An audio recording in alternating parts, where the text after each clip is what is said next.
the American Broadcasting Company Radio Network presents Space Patrol! High adventure in the wild, vast reaches of space. Missions of daring in the name of interplanetary justice. Travel into the future with Buzz Corey, Commander-in-Chief of the Space Patrol! In today's transcribed Space Patrol adventure, Buzz and Happy are inside a small atmosphere shell on the planet Pluto. Outside the transparent dome, a gang of armed criminals approach in spacesuits.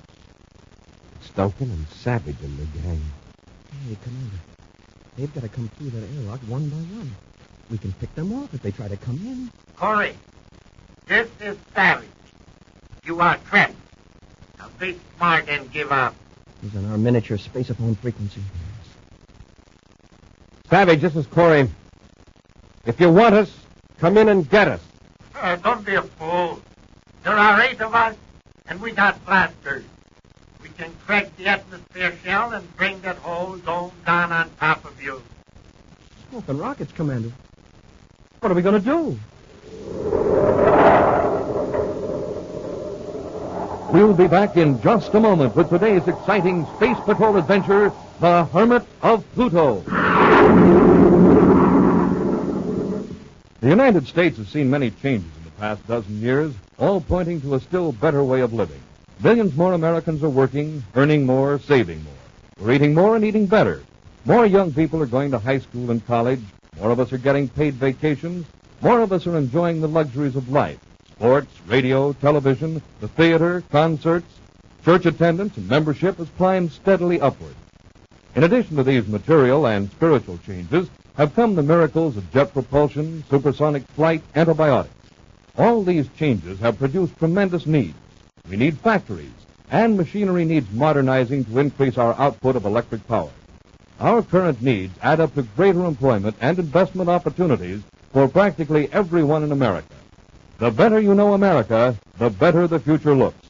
Write for the free booklet, The Future of America, Box 1776, Grand Central Station, New York 17.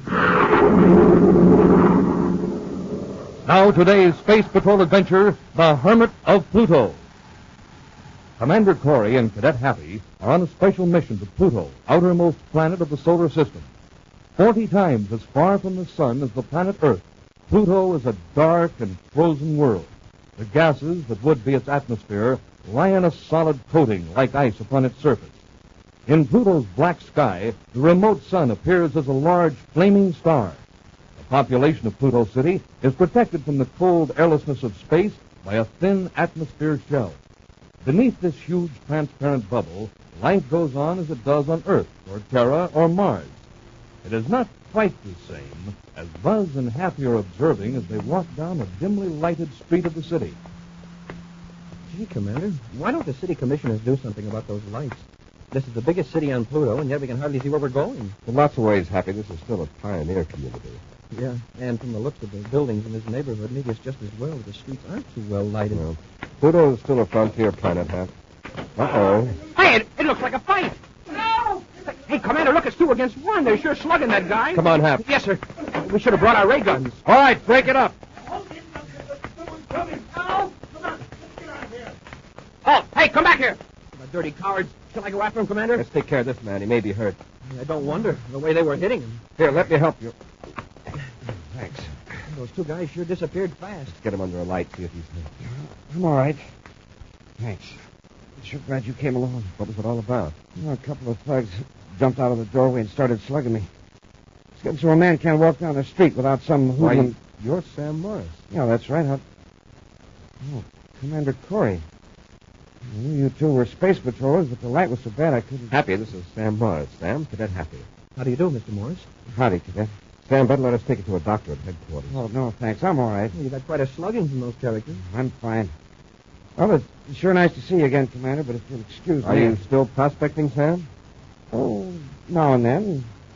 Right now, I'm more or less of a watchman, you might say. Here in Pluto City? No, several hundred miles north of here.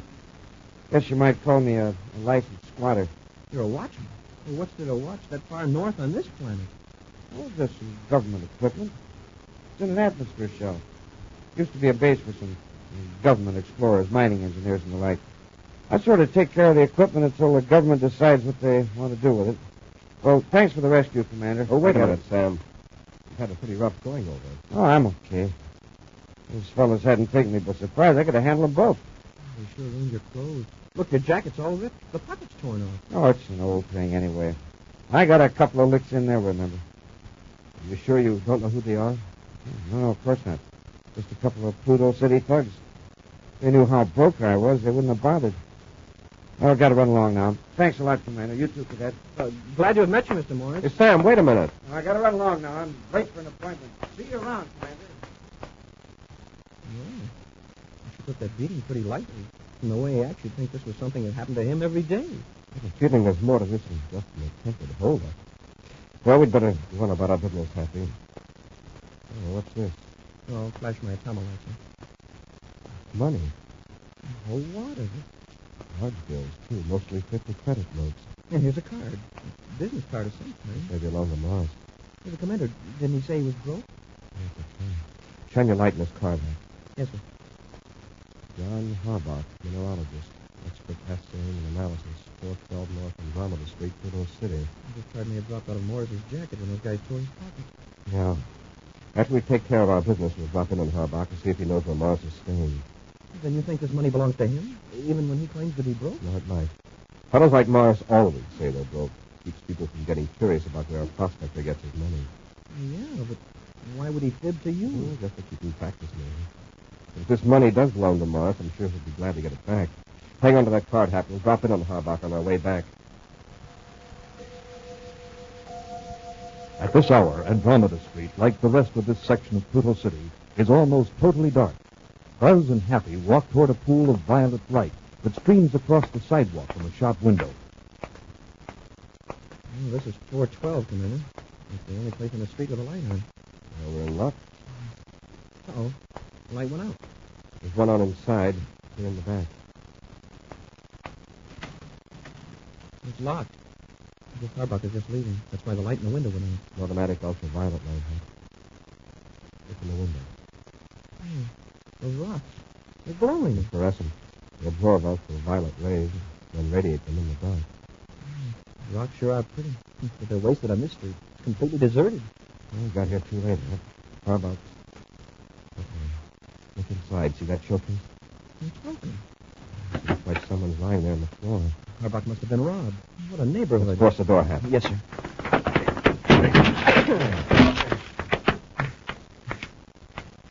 I'll turn on the light, Commander. All right. These two didn't cut. Let's get him away from that shattered showcase. Yes, sir. Don't hit me. That's all right. We're space patrollers. Oh. Thought they were still here. Who attacked you? These two men. I never saw them before. They came in just as I was closing the shop. Are you John Harbach? Yes. Guy really tipped me. Sure tore the place apart. Is the safe locked? It's supposed to be. I'll check.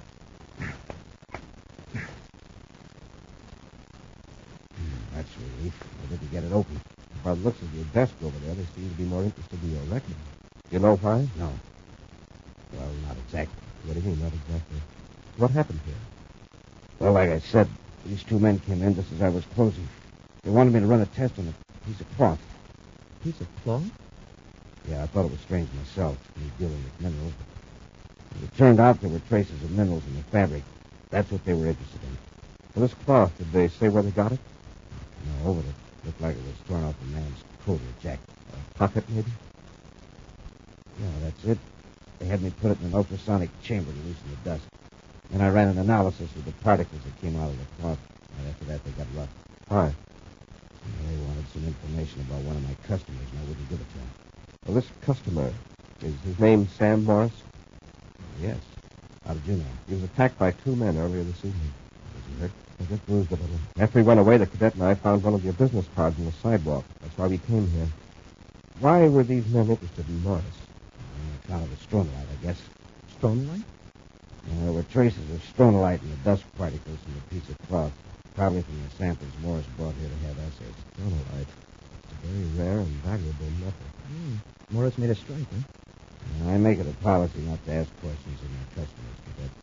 But that's a reasonable conclusion. When you wouldn't tell these men about Morris, they slugged you and went through your records. Is that right? Yes. Do you know where we can contact Morris? No, Commander. He never told me anything about himself. I guess he's sort of a hermit. Very secretive. Did he mention an abandoned government station north of Pluto City? No. Maybe one of those men did. Let's see if I can remember what was said. But after I analyzed the cloth and mentioned Stonelight, one of the men said that. So that's why Morris has been holding up at that old exploration base, and the other man made him shut up. Do you remember anything else? No. Now, wait a minute. One of them said Morris is probably all alone in that shell, and there are 8 of us. Happy we better find Morris right away. Yes, sir. Now that these folks know that he's got... Hap. There's someone across the street watching this shop. Let's put a phone so we can get in there. Want me to go over and investigate, sir? Turn off the lights and stay there to leave it. Yes, sir. Barbach, don't look out the window until the lights are on. All right, Commander. See him? Yeah, but not very clearly. He's carrying off down the street now. Trail him, Hap. I'll take Barbach to headquarters. He'll be safe in there. We'll keep in touch through your miniature spaceophone. Half an hour later, Commander Corey leaves the Pluto City Space Patrol headquarters in a surface car. His receiver is tuned with special miniature spaceophone frequency. Cadet Happy calling Commander Corey. Cadet Happy calling Commander Corey. Corey here. Go ahead, Hap. I'm on Polaris. 900 block, sir. Half a block behind the man I'm tailing. What's he up to? Nothing so far, but I got a pretty good look at him when he passed under his feet. I swear he's one of the men that jumped Sam Morris. I'm in a surface car about a half mile from you. I'll come by and pick him up. Okay, Commander. Uh-oh. Another man just stepped out of a doorway. 2 of them are walking together. Probably his partner. Don't lose them, Hap. I'll be right there.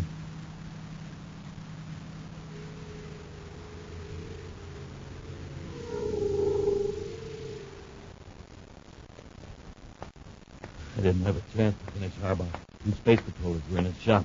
Well, if you hadn't got panicky, we could have done the job when we were there before. Look, doesn't matter, Savage. Harbaugh won't be able to put the finger on us anyway. We'll be out of Pluto City in half an hour. Yeah, but Harbaugh knows we're interested in Sam Morris. If the Space Patrol tips Sam out, we... Doctor, we're being followed. Huh? Don't turn around. Just keep walking. When we turn the corner, we'll wait and let him catch up. Okay. Now, face close to the wall. Yeah.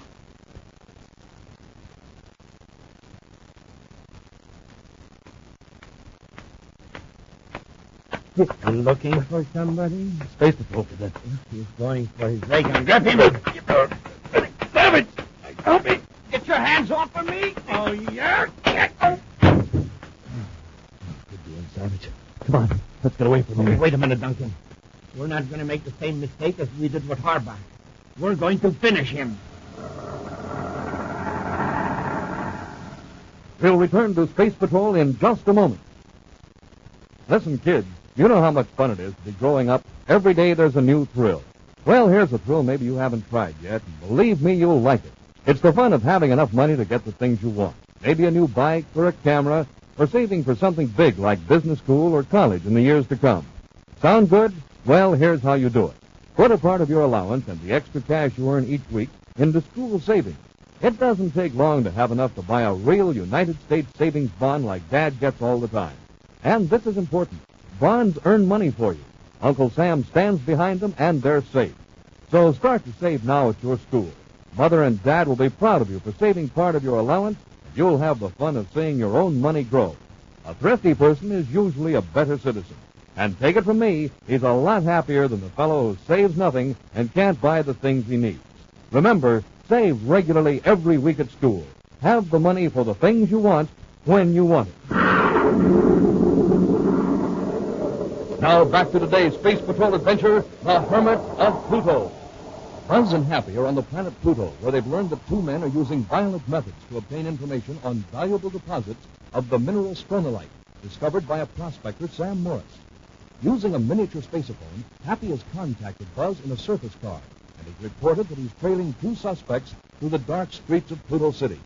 Discovering that Happy is following them, the 2 men wait around the corner of a building and grab the cadet. You heard what I said, Duncan. Let's finish him. Now, look, Savage, a ray gun would put him out, and we can get away from the city. Yeah? And when he comes to, he could continue the chase. Do what I tell you. What have you guys got to be afraid of? You really must be up to something crooked. Shut up, cadet. Quit struggling or I'll break your arm. All I know about you is that your names are Savage and Duncan, and you're walking down Polaris Street. And then all of a sudden you jump me on the corner of Polaris and Sigma Streets. I told you to shut up. Go on, Duncan. Get to work. You're going to be sorry. There's a Space Patrol surface car on the way here now. You're bluffing. Savage. One of those miniature space phones hanging on his belt. He's been mentioning the street name. That gadget's turned on. Then we got to work fast. Get into the car now. Trying to sneak up with the lights out. Help me hold it, cadet. We'll drag him down to the alley. Come on. Get moving, cadet. Hold it, you two! Commander! Let's go, Ray. Let's get out of here. Use your ray gun. Let them have it. Oh, you don't? Get your hands up! Get the cadet. I'll take care of Corey. We got both of them, Duncan. That's it, one. The whole neighborhood will be full of space patrollers in a few minutes. Yeah. And that's why we can't go running through the streets. Get into the car. Hey, but Savage. Don't argue. Get into the car, quick. Okay. We'll ditch the car a block from the spaceport. Come on, get in.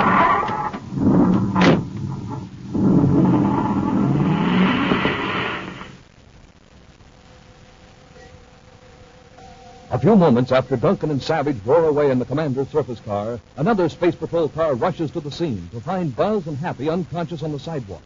Slightly more than an hour later, in Pluto City headquarters, Buzz checks with Space Control, then turns to Happy. 2 ships blasted off while we were under the effects of the ray gun. One of them was Sam Morris. And Savage and Duncan were in the other. Very likely. The second ship was registered to H.D. Margolis. So far, our agents haven't been able to locate anyone by that name here in Pluto City. It could be an alias of either Duncan or Savage, I guess. Yes.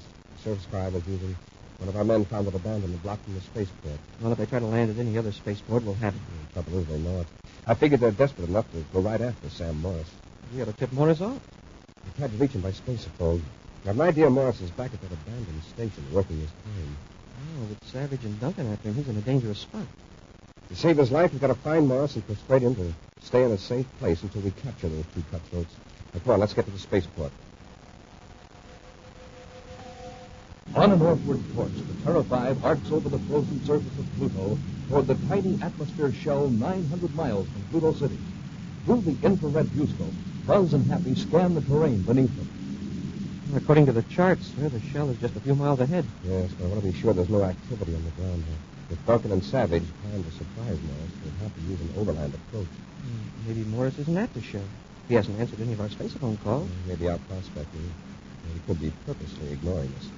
Doesn't he realize we're trying to help him? He's very stubborn and suspicious. Now that he's found some stronolite, he's probably twice as cautious. Say, Commander, does living all alone in out-of-the-way places make people a little peculiar? Or are they peculiar to begin with? Men like Morris are a lot more self-reliant than most people, Happy. When Morris acts in a way you think is strange, just remember that his behavior has helped him survive in a very rugged environment. That's interesting. What's the viewscope screen? Spaceship? No. There's a place down there where a spaceship might have landed. See that dark scar on the surface of the planet between those 2 peaks? Yes, sir. The only place in this whole region where the ground isn't completely covered with frozen atmosphere. A ship scraped it clean when it landed, huh? I think the heat from the rocket exhaust did it on the blast off. After we contact Morris, we'll come back and search this whole region. Vandacory aboard Terra 5, calling Sam Morris at Pluto Exploration Base 5. Vandacory to Sam Morris, urgent. Please acknowledge.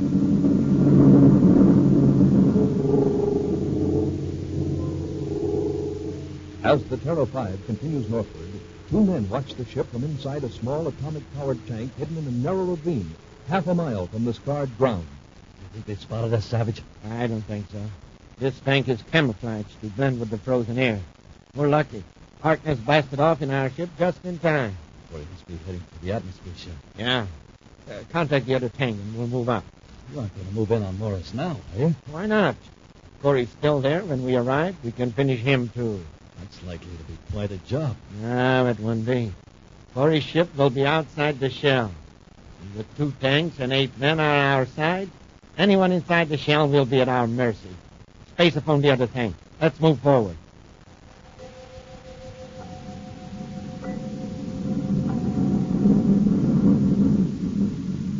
There's the shell, Commander. Yes, that's Morris's ship just outside the airlock. There's no other ship in sight. Morris must be there alone. I'll try once more before we land. Venikoria aboard Terra 5 calling Sam Morris at Pluto Exploration Base 5. Sam, if you read me, acknowledge this is urgent. Morris, Decory, what do you want? Where are you? Inside the shell? Yeah, I'm pretty busy. You're in serious danger. I've got to talk to you in person. Somebody may be picking up this spacephone conversation. Well, all right. You'll have to land outside the shell. This bubble doesn't have a space lock. Yes, I know. We'll set down near your ship. Hurry out.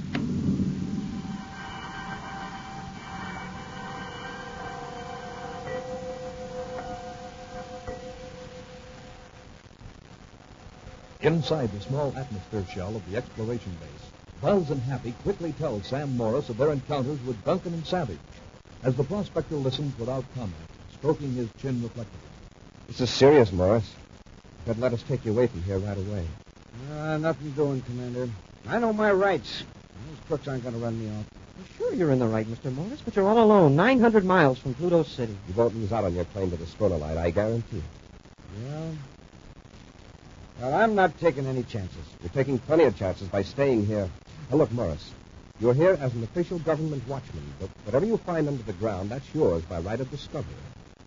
You sure of that? Of course. We're only trying to help you, Mr. Morris. Well, I don't know. I figure a man's got to stand his ground on his own. The minute you let somebody do you a favor, you start wanting something in return. Believe us, Mr. Morris. We only... Commander, look out there, through the atmosphere shell. There's your answer, Morris. Men in spacesuits climbing out of tanks. Savage and Duncan in the ground. Have you got any weapons here? Ray gun. They've got to come through that airlock one by one. We can pick them off if they try to come in. Corey, this is Savage. Listen to me. You're trapped. Turn Morris over to us and save your skin. Hear that, sir? He's on our miniature spacephone frequency. Yes, I heard it. Savage, if you want us, come in and get us. That's telling him, Commander. Don't be a fool, Corey. There are 8 of us and just 3 of you. And we've got blasters. You're right by the airlock. Come on in. You think I'm crazy? All we got to do is fire our blasters at this atmosphere shell. It will crack, and the whole dome will fall in on you. Think about it, Commander. We wouldn't stand a chance, even in our spacesuit. Listen, Morris isn't wearing a spacesuit. I'll give you 2 minutes to make up your mind, Corey. Put off the spacephone, please. Yes, sir. Morris, we don't have any actual weapons, so we'll have to improvise some. But out of what? We've only got 2 minutes. That big cone over there, isn't that a heat projector? Yes, but it's not a very strong one. It wouldn't penetrate their spacesuits at this distance. Won't have to. Now, come on, let's turn it on and focus it towards Savage and his men. I tell you, it's not going to do any good. It won't do any more than melt that frozen atmosphere outside the dome. That's exactly what I want. This is the main control switch, isn't it? Sure, but I don't see what good... Just watch. Now we'll just focus the heat beam at their feet. It's not doing anything, sir. Like Morris says, it isn't strong enough. It's melting that frozen air on the ground. Yeah, the sticker's waiting around in puddles of liquid air. Corey, cut off the heat beam. Cut it off or I'll order my men to fire at the dome. I can tell from here that you got one of those Mark 6 heat projectors. It couldn't even make pulse at this distance. He's right, Commander. They're just waiting in liquid air, and it's not much more than ankle deep. Well, that's fine. Now we'll just shut the heat off. You might as well quit stalling, Corey. All right, Savage. The heat's been shut off. Come in the airlock. Now you're being smart. All right, man. Corey's given up. Into the airlock. Commander, you aren't just giving up without a fight. I don't think a fight will be necessary. All right, man, you heard me. Get going. I can't move. Duncan, come here and pull me out of this. I can't. We all are. Hey, the air is frozen solid again around their legs. Corey, that was a clever trick, but it's not going to save you. Melt your hair again or I'll blast that dome. If you finish us, what's going to happen to you? You'll stand there rooted in frozen air for the rest of your lives. He's right, Savage. Every one of us is stuck. If you blast that dome in on Corey, we'll never get out. Corey, maybe you can care about yourself. But there's the cadet and Morris. You aren't going to sacrifice them just to keep us trapped here? Commander, he's raising his blast gun. Savage, if you bring this dome down on us, what are those 7 pals of yours going to think of you? What do you mean? The air supply of those suits isn't going to last indefinitely. Neither will the heating units. Then your men are going to start thinking about how they got into this predicament. They'll realize they're doomed, and they'll hate you. You're all armed, Savage. First man to start gasping for breath, or the first man to feel himself growing numb with cold. What's he going to be thinking about you? You'll be just a few feet away within easy range of his blast gun. Listen to him, Savage. Put down that gun or I'll blast you myself right now. All right. You win. Order your men to drop their weapons. That's it. Cap, I'll cover you while you go out to the airlock and pick up those guns. They sure didn't need any urgency. I guess they all got cold feet.